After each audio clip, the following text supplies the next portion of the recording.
సర్వేపల్లి సర్వేపల్లి రాధాకృష్ణన్ రాధాకృష్ణన్ ఇప్పుడు ఉన్నాయన సిపి రాధాకృష్ణన్, ఈయనేమో సర్వేపల్లి రాధాకృష్ణన్. ఇప్పుడు ఉపరాష్ట్రపతిని సిపి రాధాకృష్ణన్ అంటారు, అప్పుడు ఉన్నాయని సర్వేపల్లి రాధాకృష్ణన్ అంటారు. ఇద్దరిది ఒక రాష్ట్రమే, తమిళనాడు రాష్ట్ర వాస్తవ్యులు వీళ్ళు. ఆ సర్వేపల్లి రాధాకృష్ణన్ కౌన్సిల్ ఆఫ్ స్టేట్ని రాజ్యసభగా నామకరణం చేశారు.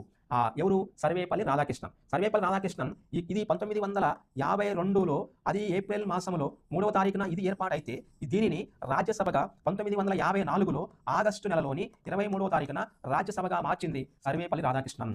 దీని పేరుని ఇలా మార్చారన్నమాట. అది సర్వేపల్లి అలా మార్చారు కాబట్టి ఈ రాజ్యసభ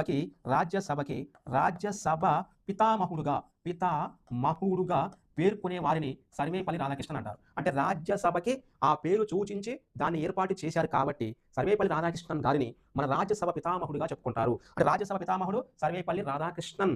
ఎందుకంటే రాజ్యసభకి మొట్టమొదటి ఎక్స్ అఫిసియో చైర్మన్ సర్వేపల్లి రాధాకృష్ణన్ గారి, భారత మొట్టమొదటి ఉపరాష్ట్రపతి గారు సర్వేపల్లి రాధాకృష్ణన్ గారి, భారతదేశానికి రాజ్యసభ చైర్మన్గా మొదటిసారి ఎన్నికైంది ఉపరాష్ట్రపతి హోదాలోని ఆయన కూడా సర్వేపల్లి రాధాకృష్ణన్ గారి. అందుకే ఆయన రాజ్యసభ పితామహుడుగా పేర్కొంటారు. ఇప్పుడు రాజ్యసభకి కౌన్సిల్ ఆఫ్ స్టేట్కి మీకు ఐడియా ఉండే ఉంటుంది.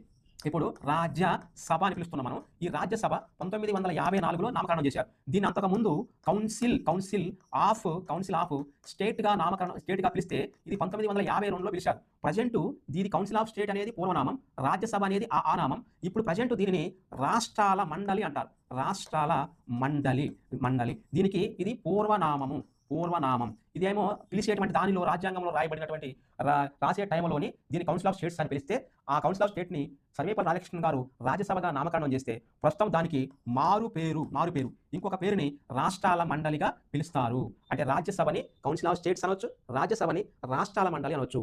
దీనికి మరొక మారు పేర్లు ఉన్నాయి. వాటినే పెద్దల సభ అంటారు. పెద్దల సభగా కూడా పిలుస్తారు దీనినే పెద్దల సభతో పాటుగా ఎగువ సభ అంటారు. ఎగువ సభతో పాటుగా దీనిని రెండవ సభ అంటారు. ఈ రెండవ సభతో పాటుగా దీనిని శాశ్వత సభ అంటారు. శాశ్వత సభ అన్న రాజ్యసభనే, రెండవ సభ అన్న రాజ్యసభనే. ఇది రెండవ సభ అంటారు. ఎగువ సభ అన్న ఆ రాజ్యసభనే, పెద్దల సభ అన్న రాజ్యసభనే. ఇది ఎగ్జామ్లో అడిగింది గతంలో.